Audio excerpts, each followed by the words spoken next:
오늘 시편 103편은 하나님의 구원의 은혜와 자비를 찬양하는 시입니다. 다윗이 기록을 했습니다. 이 시의 가장 큰 특징은 1절에 시작하는 부분인데요.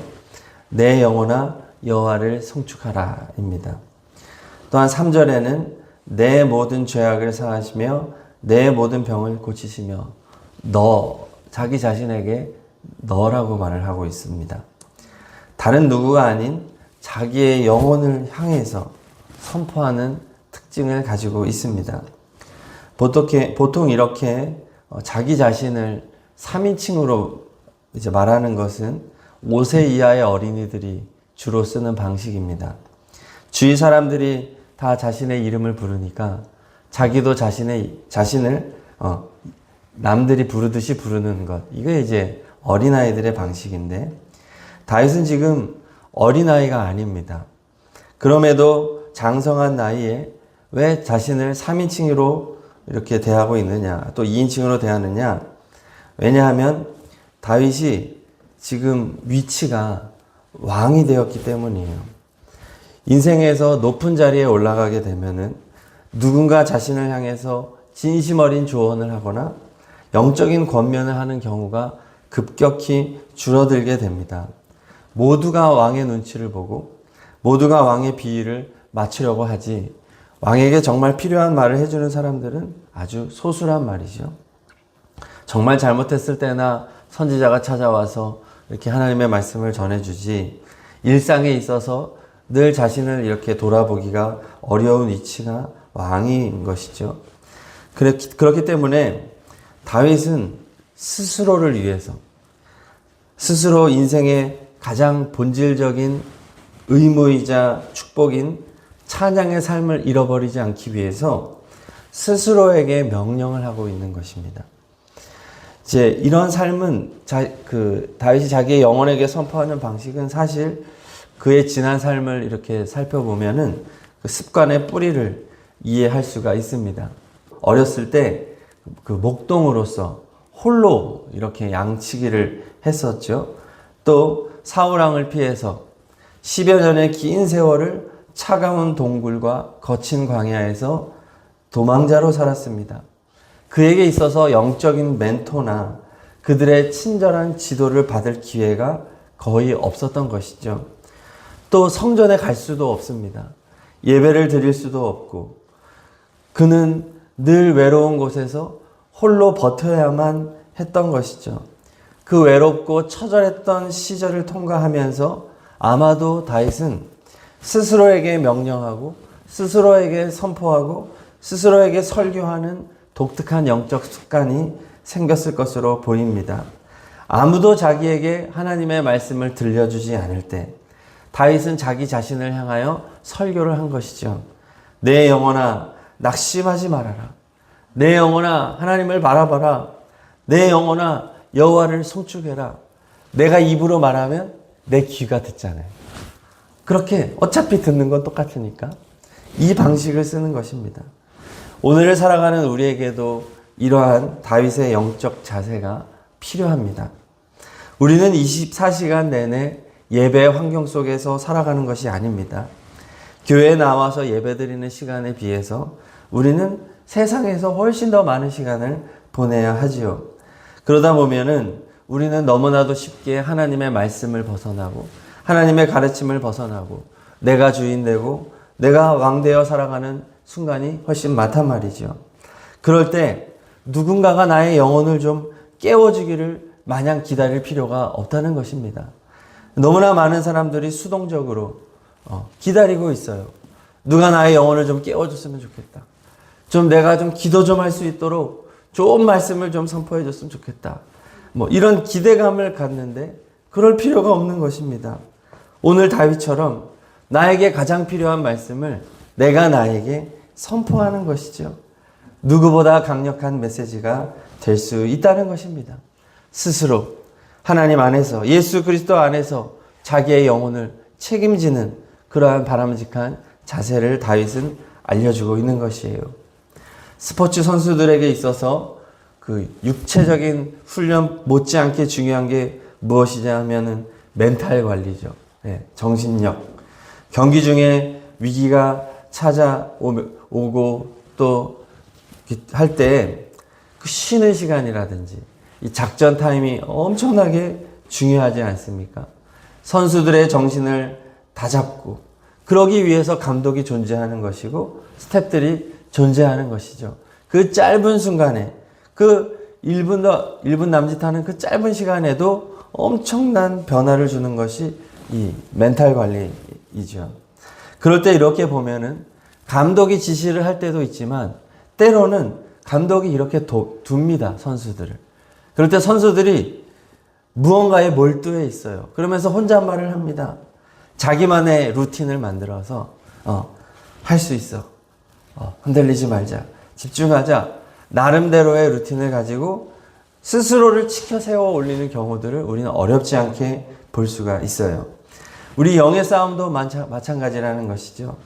매 순간순간 밀려오는 세상의 유혹 속에서 내 영혼에게 거룩한 명령을 선포하시기를 바랍니다. 하나님의 말씀을 내 영혼에게 선포하는 거예요. 그래서 성경을 읽을 때 정말 좋은 방식이 뭐냐 하면 소리내서 읽는 거랍니다.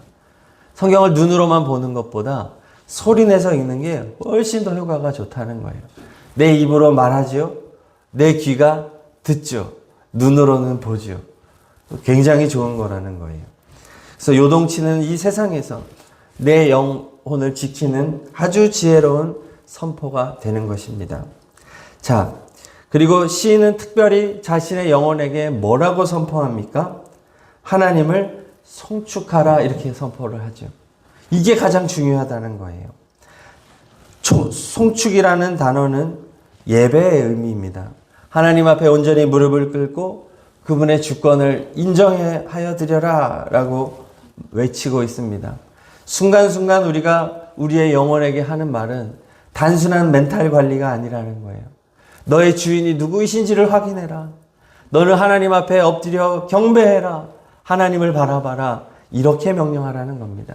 왜입니까? 자, 2절 3절을 읽겠습니다. 2절 3절 내 영혼아 여호와를 송축하며 그의 모든 은택을 잊지 말지어다. 그가 내 모든 죄악을 사하시며 내 모든 병을 고치시며. 네. 우리는 왜 하나님을 예배해야 되고 송축해야 되느냐? 하나님의 은택 때문이라는 것이고 그 은택은 곧 우리의 모든 죄악을 사해 주셨다는 것이죠. 죄의 용서 또 병을 고치신 것. 그래서 인류 최악의 적이 바로 이 죄와 병이지요. 역사상 그 어떤 영웅도 권력가도 죄와 병을 이겨낸 사람은 단 한 사람도 없습니다. 결국은 다 죽었죠. 그러나 하나님께서 그러한 인생을 구원하셨다는 겁니다. 그렇기 때문에 우리는 하나님을 찬양하는 것이 마땅하다. 또 4절에 보니까 파멸해서 내 생명을 속량하시고, 속량이라는 단어를 씁니다. 속량이 무엇입니까? 값을 주고 샀다는 것이죠.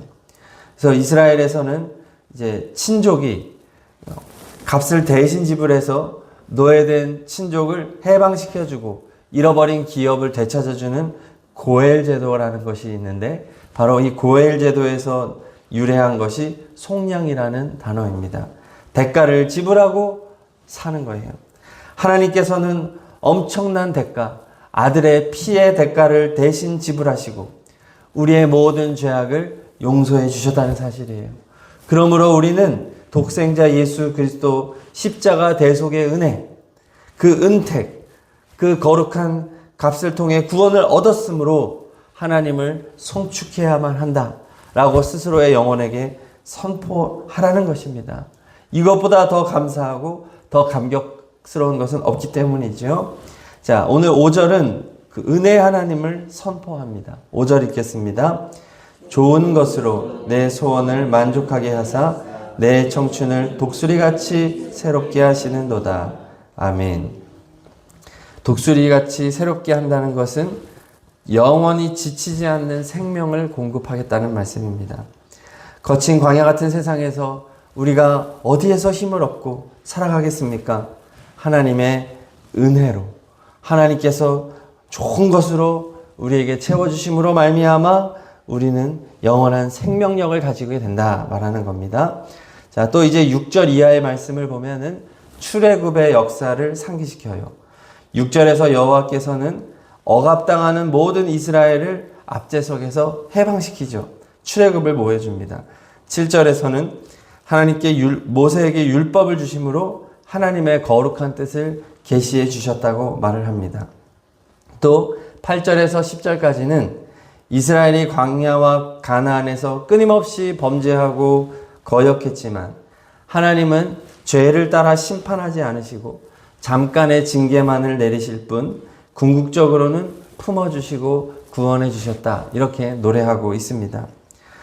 시인은 이러한 하나님의 은혜와 사랑을 13절에 이르러서는 인간이 이해할 수 있는 가장 따뜻한 언어로 묘사하고 있어요. 13절을 읽겠습니다.